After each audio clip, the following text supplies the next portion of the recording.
Alright, so in this tutorial, I'm going to show you the best way on how to recover permanently deleted photos on your iPhone device. So make sure you watch this tutorial till the end to exactly know what to do. It's very easy and simple on how you can recover your photos. What you need to do is just head over to your photos, just like this. And once you're inside your photos, what you need to do is just go to your collection instead of your library. And you gotta scroll down to the bottom until you see the option of recently deleted. So what iPhone does is when you delete a photo, it stays on your recently deleted till like 30 to 40 days. So if you just check your recently deleted, you'll find a photo which says the days it has remaining. So what you can do, just tap on the photo and then press on recover, and then you gotta press on recover photo.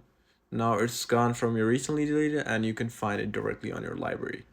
But let's say if you can't find the photo on your let's say library and it's not in recently deleted, what you can do is just simply go to your iCloud settings, and you need to go to your Apple account, which is inside settings obviously, and right over here you need to go to iCloud.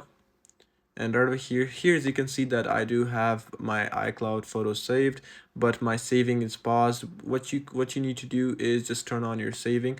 Just make sure sync this iPhone is turned on, and just make sure you can see your photos and videos are in iCloud and the syncing is not paused. Mine is paused because I don't have the subscription and my storage is filled. I can get it if I just get the upgrade.